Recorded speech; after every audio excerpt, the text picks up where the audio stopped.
नमस्कार स्टूडेंट। आज हम फोर्थ सेमेस्टर के तीसरा पेपर मानवाधिकार समस्या और संभावनाएं के को पढ़ेंगे आज। तो सबसे पहले हम मानवाधिकार को पढ़ने से पहले जो मानवाधिकार के संबंध में जो 19 मानवाधिकार आयोग की जो गठन है 1948 में 10 दिसंबर को किया जाता है।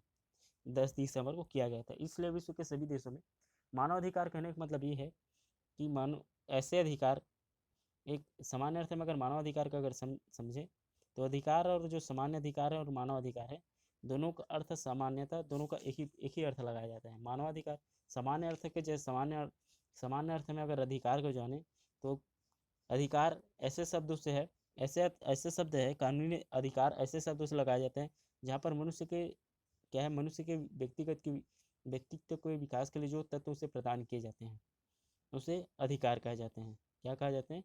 उसे अधिकार कहा जाता है। उसी प्रकार मानवाधिकार भी उसी प्रकार से मानवाधिकार वे अधिकार हैं जो प्रत्येक मनुष्य को मानव होने पर प्राप्त होते हैं और इन अधिकारों के आधार पर क्या करते हैं, अपने मनुष्य अपने स्वभाव का विकास करता है। तो सामान्य अधिकार और मानव अधिकार हैं, दोनों एक ही प्रकार के अधिकार होते हैं। बाल अनुसार से अधिकार कुछ विशेष कार्यों के करने की स्वाधीनता की उचित मांग को ही अधिकार कहा जाता है। मगर जो मनुष्य का जो अधिकार प्रदान किया गया है, क्या मनुष्य माना जाता है कि प्राचीन काल से जब राजतंत्र थी या उससे पहले जो व्यवस्था थी वहाँ पर भी क्या है, मनुष्य को अपने व्यक्तिगत विकास करने के लिए क्या है, अधिकार प्रदान किए गए थे। मगर फिर भी 1948 को 10 दिसंबर 1948 को क्या किया गया है, मानवाधिकार आयोग के गठन किए गए हैं। इसका कारण क्या रहा होगा, इसका इतिहास क्या रहा होगा? तो माना जाता है कि मानवाधिकार का गठन करने का उद्देश्य है या उसका उद्देश्य है, उसका जो कारण अगर माने तो माना जाता है कि 1945 से पहले विश्व के बहुत सारे देशों में जो अमीर लोग हैं या जो पूंजीपति वर्ग के लोग हैं या पूंजीपति वर्ग के देश हैं, उन्होंने अपने यहाँ क्या है, सामान्य मनुष्य या जो गरीब लोग थे उसको गुलाम या दास बनाकर रखे हुए थे।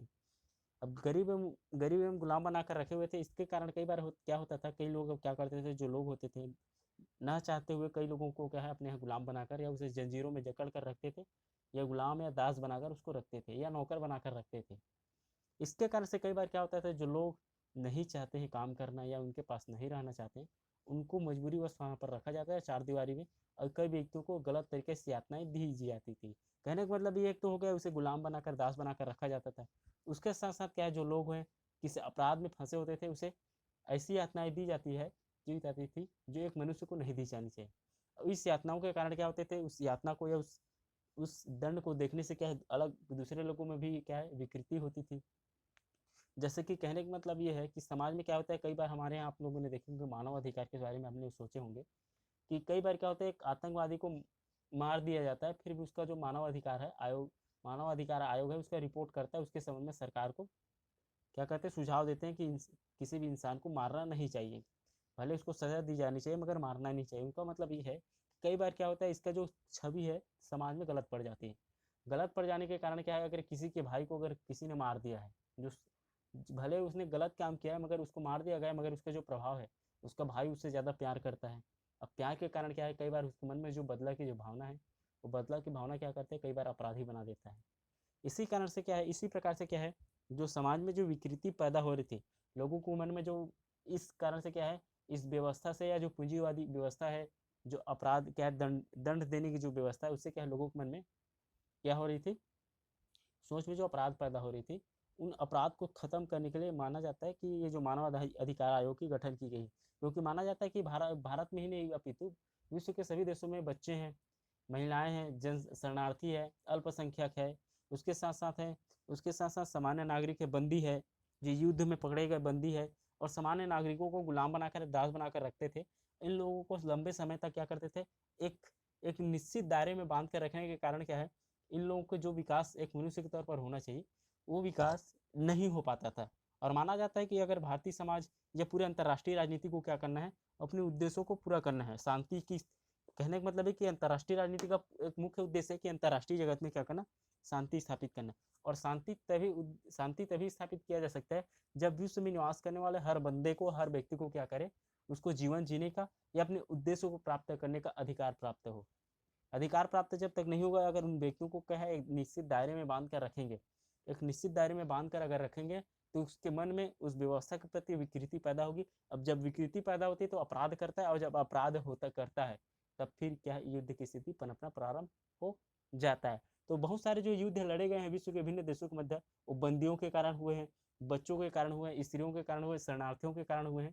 ये बहुत सारे ऐसे कारण हैं जिसके कारण से क्या किया गया है, क्या है, सामान्य मनुष्य के जो अधिकार है उसे, सामान्य मनुष्य के अधिकार है उसे वंचित किया गया है, या मनुष्य होने के अधिकार से वंचित किया गया है, या एक मनुष्य को विकसित होने के लिए, कहने का मतलब ये कि आज वर्तमान समय में बाल अपराध, बाल या बाल क्या बोलते हैं, बाल श्रम जो बढ़ रहा है, बाल श्रम बढ़ने के कारण क्या है, आज वर्तमान समय में उनको वो अधिकार नहीं मिल पा रहा है एक बच्चे को, जो आने वाले समय में पूरे विश्व को संचालित कर सकता है या नियंत्रित करने का कार्य कर सकते हैं। एक नई विधा, एक नई कला देने का काम करेगा, जो आने वाले भविष्य में उन सभी बच्चों को क्या आज गुलामी के दौर से, अब उस समय गुलामी के दौर से गुजरना पड़ रहा था। ये मानव अधिकार का हनन माना जा सकता है। इसी कारण से मानव अधिकार आयोग का गठन किया गया, ताकि विश्व में जितने भी लोग हैं उन सभी मनुष्यों को एक मनुष्य होने के भांति वो सभी अधिकार प्रदान किए जाए जो उनके व्यक्तित्व के विकास के लिए आवश्यक है, उसे कभी भी अवरुद्ध न किया जा सके। इसलिए क्या किया गया है, मानवाधिकार संगठन का गठन, मानव आयोग का गठन किया गया है। मानवाधिकार वे अधिकार हैं जो हमारी प्रकृति, स्वभाव या व्यक्तित्व विकास के साथ जुड़े हुए हैं और मनुष्य को अपने सुप्त गुणों तथा क्षमताओं के विकास के लिए कुछ अधिकारों की आवश्यकता होती है। अब क्योंकि इन्हीं अधिकारों के स्वतंत्रता की अभिव्यक्ति होती है और स्वतंत्रता वातावरण में मनुष्य के व्यक्तिगत गुणों का विकास संभव होता है। मानवाधिकार या मौलिक अधिकार स्वतंत्रताएं हमको पूर्ण रूप से विकसित होने के लिए अवसर प्रदान करती है, साथ ही उनके द्वारा मानवीय गुणों एवं प्रतिभाओं एवं चेतनाओं का सदुपयोग किया जाता है। यह अधिकार मानव पर आधारित होता है। मानव अधिकारों का सीधा संबंध मानवीय सुखों से है और सुख की अवधारणा तभी से माना जा सकता है या श्रेयस्कर होगा जब से मानव जाति, समाज एवं राज्य का उदय होगा। कालक्रम के अनुसार से मानव सुख का दायरा विस्तृत हुआ है और यह समाज, राष्ट्र और अंतर्राष्ट्रीय स्तर पर प्रलवित हुआ है। बेबीलोन नियमों के अनुसार से बेबीलोन, हम्मुराबी, लैगास कालीन, अक्कड़ के सारगोन काल के दौरान भी मानवाधिकार का उल्लेख मिलता है। भारतीय परिप्रेक्ष्य में वैदिक साहित्य में सर्वे भवन्तु सुखिनः जैसी कई ऋचाएँ को उल्लेखित कर मानवाधिकार को पुष्टि करता है। अगर मानवाधिकार का अर्थ और परिभाषा कर देखें तो मानवाधिकार का परिभाषा करना सरल नहीं है, किंतु इसे नकारा भी नहीं जा सकता। मानव समाज में कई स्तर पर कई तरह के विभेद पाए जाते हैं, रंग, भाषा, मानसिक स्तर, प्रजाति स्तर, इन स्तरों पर मानव समाज का भेदभाव का बर्ताव किया जाता है। इन सब के बावजूद कुछ अनिवार्यताएं सब समाजों में समान है, तो यही अनिवार्यता मानवाधिकार है जो व्यक्ति के मानव होने के अधिकार मिलना चाहिए। मानवाधिकारों का अर्थ जानने के लिए पहले हमें उसकी व्याख्या कर लेना चाहिए। तो सामान्य अर्थ में अगर सामान्य, सबसे पहले क्या है, मानवाधिकार को जानने से पहले सबसे पहले हमें क्या करना चाहिए, सामान्य जो अधिकार है उसको जान लेना चाहिए। तो सामान्य अधिकार, सामान्य अर्थ में अधिकार शब्द का आशय मनुष्य को कुछ मूलभूत तत्वों को संयुक्त रूप से, अंग्रेजी कहावतों में अधिकार का अर्थ केवल अधिकृत करना शब्द के लिए प्रयुक्त होता है, जबकि अधिकार के लिए कुछ परिभाषा यहाँ पर दी गई है, जिसमें अगर देखें, सबसे पहले देखें तो मानवाधिकार कानूनी रूप से, सामाजिक एवं नैतिक रूप से परिभाषित होते हैं। दूसरा, अधिकार मानव जीवन की ऐसी परिस्थिति है जिसके बिना सामान्यतः कोई व्यक्ति अपने व्यक्तित्व का विश्वास नहीं कर सकता। तो कहने का मतलब ये है कि समानता को अगर समझे तो अधिकार एक ऐसा तत्व है जिसके आधार पर मनुष्य का व्यक्तित्व का विकास नहीं हो सकता, उसे अधिकार या मानवाधिकार कहा जा सकता है। अगर मानवाधिकार का अगर अर्थ जाने तो मानवाधिकार व्यक्ति के वे अधिकार है जिनके बिना मनुष्य अपने व्यक्तित्व का पूर्ण विकास के बारे में सोच नहीं सकता, जो कि मानव में मानव होने का फलस्वरूप अंतर्निहित है। मानव अधिकार वे अधिकार हैं जो एक मानव के होने के नाते निश्चित रूप में मिलने चाहिए। या मानव अधिकार के विभिन्न विद्वानों द्वारा अलग अलग तरीके की सोच बताई गई है। अगर सबसे पहले अगर आर.जे. विसेट के अनुसार से देखें तो मानव अधिकार वे अधिकार हैं जो प्रत्येक व्यक्ति को मानव होने के कारण प्राप्त होते हैं और इन अधिकारों का आधार मानव स्वभाव में निहित है। तो कहने का मतलब ये कि सभी विचारकों ने माना है कि मानव अधिकार वे अधिकार है जो एक व्यक्ति के व्यक्तित्व के विकास के लिए आवश्यकता होती है। उस अधिकार या मानव अधिकार दोनों कहा जा सकता है। उसके बाद आते हैं, अगर मानव अधिकार की विशेषता अगर देखें, मानव अधिकार की विशेषता तो मैक फालरे ने अपनी पुस्तक the theory and practice of human right में मानव अधिकार की कुछ 5 विशेषताएं बताई हैं, जिसमें सबसे पहले आते हैं सर्वोच्चता। मानव अधिकारों को सर्वोच्च इसलिए माना जाता है क्योंकि राज्य द्वारा जनहित के आधार पर इन अधिकारों का अतिक्रमण नहीं कर सकता और विश्व में प्रत्येक देश में इन अधिकारों को संवैधानिक एवं कानूनी आधार पर संरक्षण प्रदान किया जाता है और कभी भी किसी भी सरकार द्वारा इसे नियंत्रित नहीं किया जा सकता, इसलिए इसे सर्वोच्च अधिकार माना जाता है। कभी भी इसे किसी भी सरकार द्वारा इसे नियंत्रित नहीं किया जा सकता। कहने का मतलब ये, एक मनुष्य को सांस लेने से, जीने से, खाने से, पीने से वंचित राज्य द्वारा नहीं किया जा सकता, इसलिए सर्वोच्च अधिकार कहा जाता है। इसके साथ साथ ये एक व्यक्ति, इसकी अगली विशेषता ये है कि ये व्यक्तिगतता है। मानव अधिकार की जो अवधारणा है इसकी उत्पन्न मानव स्वतंत्रता के साथ जन्म लेता है।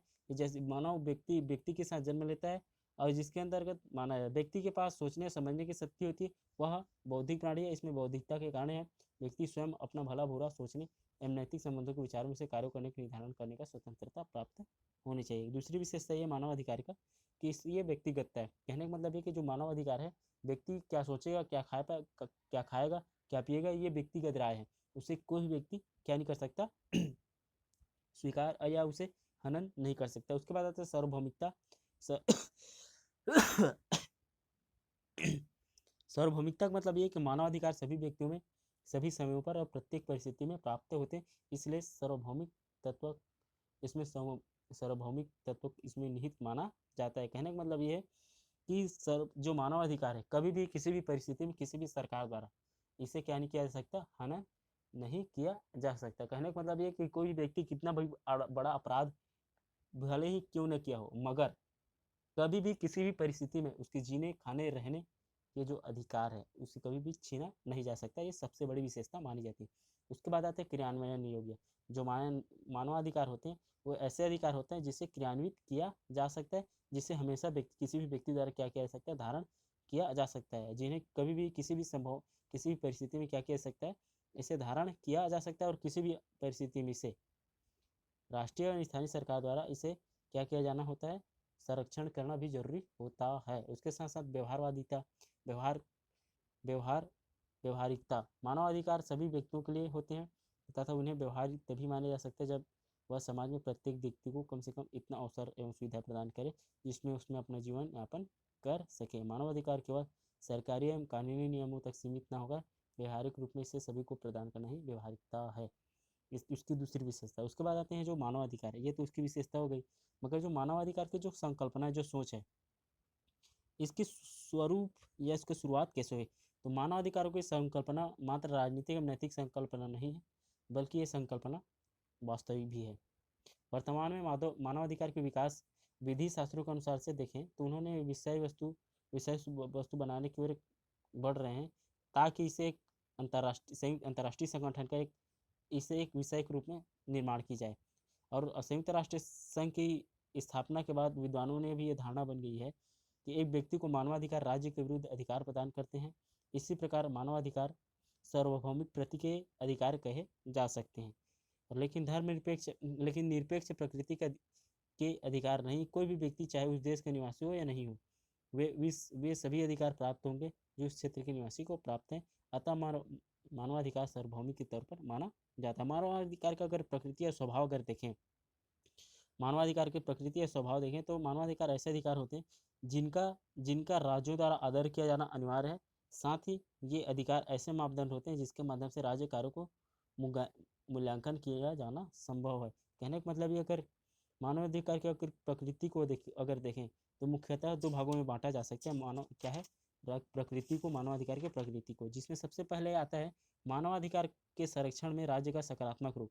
मानवाधिकार राज्य के सकारात्मक रूप में अगर ऐसे अधिकार है जिसके अंतर्गत राज्य द्वारा अपने नागरिकों के लिए कुछ सुविधाएं स्वतंत्रता प्रदान करने का प्रयास करता है, अर्थात राज्य अपने यहाँ इस प्रकार की दशाओं का निर्माण करेगा जिससे प्रत्येक व्यक्ति स्वतंत्रता एवं गरिमा के साथ अपने यहाँ जीवन निर्वाह कर सके। जैसे कि उसमें आते हैं बच्चों के लिए मुक्त शिक्षा, महिलाओं के लिए समानता एवं संपूर्ण विकास के लिए अवसर मिलना एवं गरीबों एवं सहायों के लिए मुक्त कानूनी सहायता प्रदान करना, और सरकार द्वारा गरीबों के लिए खाने पीने एवं रहन सहन करने का अधिकार आदि शामिल आते हैं। वहीं दूसरी तौर पर अगर देखें, दूसरी अगर प्रकृति उसके जो स्वभाव देखें मानवाधिकार का, तो मानवाधिकार का संरक्षण के राज्य का नकारात्मक स्वरूप। कहने का मतलब ये कि नकारात्मक अधिकार से तात्पर्य ऐसे अधिकार से हैं जिनके द्वारा राज्यों को कुछ करने से रोका जाता है, जिसके अंतर्गत व्यक्ति को कानूनों से उल्लंघन करने से या बिना बंदी नहीं, कानूनों को क्या है, बिना अपराध किए उसे बंदी नहीं बनाया जा सकता, और किसी व्यक्ति को अकारण ही अपने विचार व्यक्त करने से रोका नहीं जा सकता। ये इसे क्या माना है, जैसे कि किसी भी व्यक्ति को धर्म, संप्रदाय, जाति के अनुसार से आचरण करने से रोका नहीं जा सकता। इस प्रकार के जो इन नकारात्मक अधिकारों को सीमाएं प्रत्येक देश और राज्य पर अलग अलग हो सकती है। कहने का मतलब ये कि मानवाधिकार का सकारात्मक पक्ष है, कहने का मतलब सकारात्मक रूप ये है कि प्रत्येक देश के जो राजा या सरकार है, किसी भी दशा में क्या करना चाहिए, अपने यहाँ रहने वाले व्यक्तियों को सुविधा उपलब्ध कराना है। ये सकारात्मक पक्ष माना जाता है। वही नकारात्मक पक्ष अगर देखें तो अपने यहाँ जो निवास करने वाले जो व्यक्ति है, बिना मतलब के किसी व्यक्ति को बिना अपराध के जेल में डाला नहीं जा सकता और अपने विचार को या अपने जो सोच है उसे व्यक्त करने से रोका नहीं जा सकता, मगर इसकी जो सीमाएं हैं वो अलग अलग देशों में अलग अलग प्रकार से हो सकती है। उसके बाद आते हैं, अगर ये तो हो गया उसके जो स्वभाव है कि मानवाधिकार किस तरीके से काम करती है, उसके बाद आते हैं मानवाधिकार को वर्गीकरण। तो अगर मानवाधिकार का जो वर्गीकरण बहुत एक कठिन कार्य माना जाता है, क्योंकि इसका विषय अत्यंत विशाल है, फिर भी मानवाधिकार को कुछ भागों में बांटा गया है, जिसमें सबसे पहला आता है नैतिक अधिकार। नैतिक अधिकार कहने का मतलब ये कि मानवाधिकार में नैतिक अधिकार निष्पक्षता और न्याय के समक्ष सिद्धांतों पर आधारित होते हैं। इन आदर्शों को प्राप्त करने के लिए समाज में कुछ आदर्श रखे जाते हैं। नैतिक अधिकार कहने का मतलब ये कि नैतिक मानवाधिकार के वर्गीकरण में सबसे पहला कहा गया है कि मानवाधिकार में नैतिक अधिकार निष्पक्षता और न्याय के समान सिद्धांतों पर आधारित होते हैं और इन आदर्शों को प्राप्त करने के लिए समाज में कुछ आदर्श रखे जाते हैं। जैसे कि महात्मा गांधी क्या है, क्या है, एक नैतिकता का उसे क्या माना जाता है, एक स्वरूप माने जाते हैं। उसके आधार पर हम क्या कर सकते हैं, मानवाधिकार को बांटा जा सकता है कि जिस तरीके से महात्मा गांधी ने क्या किया, अपने जीवन को निर्वाह किया सत्य अहिंसा के माध्यम से, उसी प्रकार से क्या किया जाना चाहिए, सभी व्यक्तियों को अपने जीवन निर्वाह करना चाहिए। ये एक आदर्श रखकर क्या किया जा सकता है, एक मानवाधिकार को बांटा जा सकता है, वर्गीकृत किया जा सकता है। इस आधार पर भी मानवाधिकार को सहेजा जा सकता है। उसके बाद आते हैं नागरिक एवं राजनीतिक अधिकार। नागरिक एवं राजनीतिक अधिकार राज्य द्वारा स्वीकार किया जाता है और सामाजिक जीवन के लिए आवश्यक है कि प्रत्येक देश के राजनीतिक क्रियाकलापों में जिम्मेदारी एवं भागीदारी निभाना इस तरह के अधिकारों का मुख्य लक्षण है। कहने का मतलब ये है कि जो प्रत्येक व्यक्ति है, अगर किसी भी राज्य में अगर निवास करता है तो उसे मानवाधिकार के रूप में तभी स्वीकार किया जा सकता है, वर्गीकरण किया जा सकता है, जब किसी भी राज्य में निवास करने वाले जो प्रत्येक व्यक्ति है राजनीतिक रूप से राजनीतिक भागीदारी, राजनीतिक जिम्मेदारियों को क्या करे, भागीदारी निभाना अगर चालू करता है, तब उसे हम क्या कह सकते हैं, एक मानवाधिकार का उसे लक्षण मान सकते हैं। उसके बाद आते हैं प्राकृतिक अधिकार। प्राकृतिक अधिकार कहने का मतलब ये है कि प्राकृतिक अधिकार मानव स्वभाव में निहित अधिकार होते हैं। ये अधिकार प्राकृतिक रूप में मनुष्य में होते हैं। सर्व प्रज्ञा का अधिकार, मानसिक स्तर का अधिकार, जीने का अधिकार आदि सभी क्या है, ये प्राकृतिक अधिकार के रूप में से बांटा जा सकता है। इसे मानव अधिकार के रूप ही माना जा सकता है। सबसे पहले नैतिक अधिकार कहने का मतलब नैतिक अधिकार हमने जाना, मानव अधिकार में नैतिक अधिकार निष्पक्षता और न्याय के समान सिद्धांत पर आधारित होते हैं। इन आदर्शों को प्राप्त करने के लिए क्या किया जाता है, कुछ आदर्श रखे जा सकते हैं समाज में। दूसरा, नागरिक एवं राजनीतिक अधिकार, तो समाज या राज्य में निवास करने वाले जो प्रत्येक व्यक्ति है उसको क्या करें, अगर राजनीतिक क्रियाकलापों में भाग लेने के लिए अगर उससे प्रेरित करते हैं, तब इसका पहला लक्षण है मानवाधिकार का माना जा सकता है। उसके बाद प्राकृतिक अधिकार, जो व्यक्ति क्या करते हैं, उसे जो प्रकृति द्वारा प्रदत्त अधिकार है उसे इस प्राकृतिक अधिकार की कोटि में रखा जाता है। उसके बाद आते हैं कानूनी अधिकार। कानूनी अधिकार से तात्पर्य है कि प्रत्येक व्यक्ति को किसी भेदभाव के बिना किसी भेदभाव के क्या किया जाता है, कानून के समक्ष अगर समान समझा जाएगा तभी कानून के समान संरक्षण दिया जाना चाहिए, तब इसे क्या माना जाता है, इसे भी एक कानूनी मानवाधिकार का एक अंग के रूप में माना जाता है। उसके बाद आते हैं मौलिक अधिकार। मौलिक अधिकार वे होते हैं जिसके बिना मनुष्य द्वारा विकास नहीं हो सकता, और जैसे मानव को जीने के लिए स्वतंत्रता, धर्म, भाषा, संस्कृति आदि के वहाँ पर क्या होती है, स्वतंत्रता प्राप्त होती है, तब भी उसे एक मानव अधिकार, मनुष्य का एक अधिकार माना जाएगा। उसके बाद आर्थिक, सामाजिक एवं सांस्कृतिक अधिकार। इस तरीके से अधिकार के बहुत व्यापक होते हैं और प्रत्येक राज्य में अपनी परंपरा एवं सभ्यता के अनुसार से अधिकारों को लागू किया जाता है। और भारतीय संविधान के आधार पर 4 अध्याचार के नीति निर्देशक तत्व में मनुष्य के आर्थिक, सामाजिक एवं सांस्कृतिक अधिकारों की मांग राज्य से करते हैं, और यह निर्धारण करना कठिन है कि कौन सा अधिकार अधिक महत्वपूर्ण है और कौन सा कम है। मानव अधिकारों के संबंध में वैश्विक घोषणा के बाद मानव अधिकार पर विशेष ध्यान दिया गया है। संक्षेप में कहें तो मानव जीवन के समग्र विकास के लिए सभी अधिकारों की सुरक्षा पर एवं लागूकरण अनिवार्य। इसके बिना हम क्या नहीं कर सकते, किसी भी प्रकार के मनुष्य का जो विकास है वो संभव नहीं हो सकता है। उसके बाद आते हैं मानव अधिकार का वर्गीकरण। यह तो मानव अधिकार का समान वर्गीकरण है। उसके बाद आते हैं मानव अधिकार का पीढ़ी के अनुसार से मानव का अधिकार वर्गीकरण। तो मानव अधिकार के वर्गीकरण को अनेक तरह से वर्गीकृत किया गया है। मानव अधिकारों का जो वर्गीकरण है, लुईस बी सोहत ने अपनी पुस्तक the new international law protection of right of individual rather than of states में इन 3 भागों से स्पष्ट किया है। तो उनका मानना पहला, उन्होंने क्या किया है, जो मानव अधिकार है उन्होंने 3 प्रकार से या 3 प्रकार से बताने की कोशिश की, जिसमें पहला आता है प्रथम पीढ़ी के मानवाधिकार। प्रथम पीढ़ी के मानवाधिकार वे मानवाधिकार होते हैं जो चिरकाल या प्राचीन काल से किसी व्यक्ति को या किसी व्यक्तियों में निहित होती आ रही है, या किसी मनुष्य में जो अधिकार समाहित है उससे क्या कहा जाता है, प्रथम पीढ़ी के, उसे मानवाधिकार कहे जाते हैं। इस प्रकार के जो अधिकारों का जो अस्तित्व है, ये ग्रीस के नगर राज्यों में इसका अस्तित्व था। मानवाधिकार नागरिकों के अधिकार के फ्रांसीसी घोषणा पत्र, मैग्ना कार्टा स्वतंत्रता की अमेरिकी घोषणा, इन अधिकारों को अस्तित्व पाया जाता है। सिविल एवं राजनीतिक संविदा, अंतर्राष्ट्रीय संविदा, अमेरिकी एवं अफ्रीकी दस्तावेज, यूरोपियन अभिसमयों में भी इन अधिकारों की झलक देखने को मिलता है। भारत एवं विश्व के सभी देशों में संविधान में भी इन अधिकारों का समावेश है।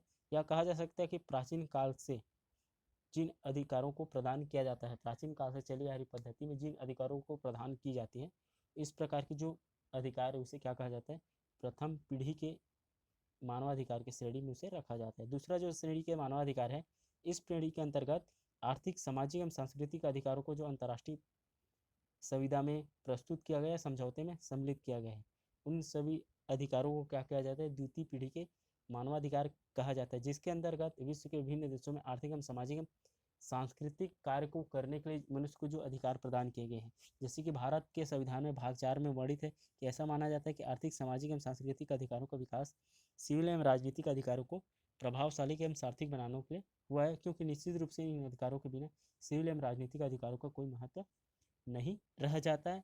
इस प्रकार के जो अधिकार प्रदान किए जाते हैं उसे तृतीय पीढ़ी, द्वितीय पीढ़ी के अधिकार कहे जाते हैं। उसके बाद आते हैं तृतीय पीढ़ी के अगर अधिकार देखें तो अधिकारों में वर्गीकरण में तृतीय प्रकार के जो अधिकार है उसमें सामूहिक अधिकारों का जो समावेश किया गया। इसके अंतर्गत व्यक्तियों के संयुक्त रूप से कुछ अधिकार होते हैं जो जनता एवं राष्ट्र के समुदाय के रूप में समूह का निर्माण करते हैं। ये सामूहिक अधिकार होते हैं जिन्हें तृतीय पीढ़ी के अधिकार में रखा जाता है। विकास का अधिकार, शांति का अधिकार, आत्मसमर्पण, आत्मनिर्णय का अधिकार, मूल रूप से इसे तृतीय पीढ़ी का अधिकारों के रूप में स्वीकार किया जा सकता है। तो कहने का मतलब ये कि सामने सामान्य मानव अधिकार को वर्गीकरण देखा, जिसमें नैतिक अधिकार, नागरिक एवं राजनीतिक अधिकार, प्राकृतिक अधिकार, कानूनी अधिकार, मौलिक अधिकार और आर्थिक एवं सामाजिक अधिकार। उसके बाद हम पीढ़ी के अनुसार से मानव अधिकार का वर्गीकरण देखा,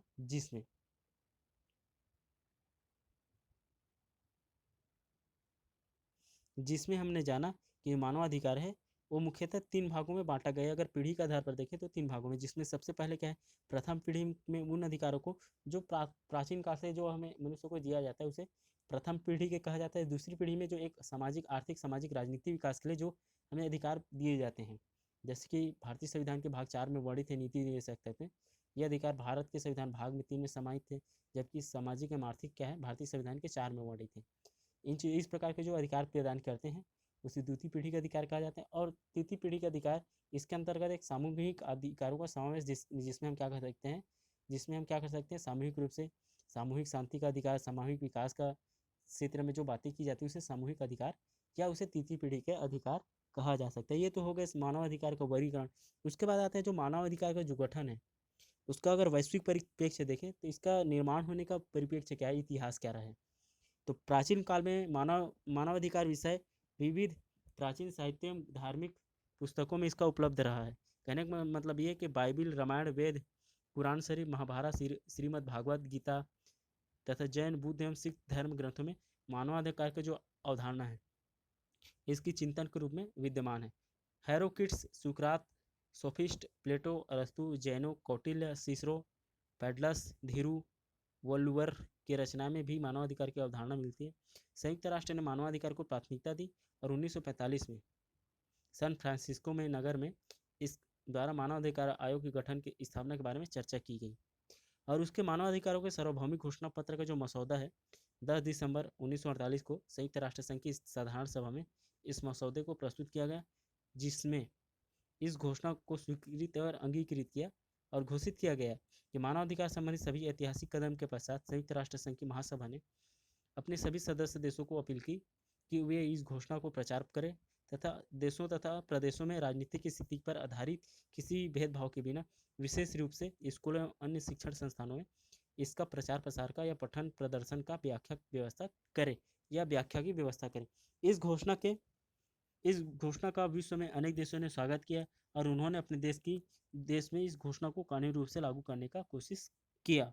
इसके पश्चात संयुक्त राष्ट्र संघ ने मानवाधिकार के रक्षा के लिए कुछ दस्तावेज विश्व के सामने प्रस्तुत किया गया, जिसमें सबसे पहले देखें तो नागरिक एवं राजनीतिक अधिकारों का प्रतिज्ञा पत्र 1996, आर्थिक एवं सामाजिक सांस्कृतिक अधिकारों का प्रतिज्ञा पत्र 1996, आर्थिक अंतर्राष्ट्रीय एजेंसी को याचिका देने हेतु व्यक्तिगत अधिकारों के लिए ऐच्छिक पूर्व संधि, कैदियों के साथ व्यवहार के लिए मानक नियम 1971, कानून प्रवर्तन अधिकार के संयुक्त राष्ट्र संघ की आचार संहिता 1979, किशोर अपराचिता अपचारिता के संबंध में न्यायिक प्रशासन हेतु मानक नियम 1985, शक्ति के दुरुपयोग एवं अपराध के शिकार व्यक्तियों के लिए मूलभूत न्यायिक सिद्धांतों की घोषणा 1985, उसके साथ न्यायिक स्वतंत्रता के मूलभूत सिद्धांत 1985, उसके साथ क्रूर अमानवीय अपमानजनक व्यवहार एवं दंड की यातना के खिलाफ कन्वेंशन 1985। इस प्रकार से मानवाधिकार में जो प्राचीन काल के विद्यमान था परंतु वास्तविकता में उन्हें लागू नहीं किया जा रहा था, उसे संयुक्त राष्ट्र संघ के प्रयत्न के माध्यम से क्या किया, उसे पूरे विश्व में फैलाने का काम किया। अगर भारत मानवाधिकार का अगर भारतीय परिप्रेक्ष्य में उसका अध्ययन करें तो भारत की सभ्यता एवं संस्कृति 5000 वर्षों से भी अधिक प्राचीन मानी जाती है और प्राचीन भारत में धर्म की अवधारणा में ही व्यापक मानवीय सामाजिक व्यवस्था के रूप में मानवाधिकारों का विचार किया जाता है। प्राचीन भारत में सनातन धर्म का विधान न केवल धार्मिक एवं नैतिक विधान था बल्कि वेद वेदांत उपनिषद गीता आदि सभी भारतीय ग्रंथों ने इस बात पर बल दिया कि सत्य एक है तथा परमात्मा सभी आत्माओं में विद्यमान है। तो महाभारत का तो यह सूत्र वाक्य ही है कि मनुष्य से बड़ा कुछ भी नहीं है। इस प्रकार से प्राचीन भारत में मानवाधिकार का व्यापक रूप विकास होना प्रारंभ हो चुका था। इसी प्रकार जैन धर्म में 24वें तीर्थंकर महावीर स्वामी ने व्यक्तिगत स्वतंत्रता पर विशेष बल दिया। चाणक्य ने अपने ग्रंथ अर्थशास्त्र में राजनीतिक, सामाजिक एवं आर्थिक विधान का प्रतिपादन किया था। तो इस आधार पर अगर देखें तो इसके पश्चात प्राचीन भारत के भारतीय इतिहास में अशोक आदि के काल में मानवाधिकार के उल्लेख है। यह कहा जा सकता है कि फिर भी मध्यकालीन इतिहास में, मुगलकालीन इतिहास में आदि में मानव अधिकारों का स्पष्ट उल्लेख है। अकबर ने अपनी धार्मिक नीति दीन इलाही में द्वारा जनता में धार्मिक सहिष्णुता की प्रेरणा दी और इस काल में भी भक्ति आंदोलन का लक्ष्य धार्मिक भेदभाव को मिटाकर सबके साथ प्रेम एवं सहयोग करना था। भारत का आधुनिक युग में नए भारत के उदय का युग है। मध्यकालीन सामाजिक बुराइयों जैसे सती प्रथा, बाल विवाह, जाति प्रथा तथा अन्य अमानवीय कुप्रथाओं के विरुद्ध इस युग में मानवीय आंदोलन शुरू हुआ। राजा राममोहन राय, दयानंद सरस्वती और स्वामी विवेकानंद, ज्योतिबा फुले, नारायण गुरु, डॉक्टर भीमराव अम्बेडकर और महात्मा गांधी जैसे धार्मिक एवं सामाजिक सुधारकों ने मानव की गरिमा को स्थापित करने के लिए सतत कार्य किया। ब्रिटिश काल में भी मानवाधिकार का उल्लेख मिलता है। इसी काल में 1928 में नेहरू रिपोर्ट में भी मानवाधिकारों के लिए आवाज़ उठाई गई थी और भारत की स्वतंत्रता के लिए संघर्ष केवल आज़ादी के लिए नहीं बल्कि संघर्ष मानव अधिकारों के लिए और मानवता के लिए संघर्ष किया गया था। इसमें केवल राजनीतिक आज़ादी नहीं बल्कि सामाजिक और आर्थिक आज़ादी की भी मांग रखी गई थी। स्वतंत्रता के पश्चात नीति निर्माताओं ने देश में मानवाधिकार के समर्थन करते हुए राज्य की लोक कल्याणकारी सिद्धांत को अपनाया और सामाजिक, राजनीतिक, आर्थिक रूप से व्याप्त गहरी विषमता को कम करना चाहा और मानवाधिकार एवं गरिमा के लिए अनिवार्य रूप से ये माना जा सकता है कि भारत के समक्ष गहरी चुनौती हो सकती है। तो कहने का मतलब ये कि भारत में प्राचीन काल से ही मानवाधिकार के संबंध में भारत में काम किया जा चुका है कि उसके अधिकारों को किसी प्रकार से हनन ना किया जा सके। तो इस आधार पर देखें तो भारत में प्राचीन काल से ही मानवाधिकार के संबंध में काम किए गए हैं। उसके बाद होता है बाकी जो मानवाधिकार की अगली जो क्लास है बाद में।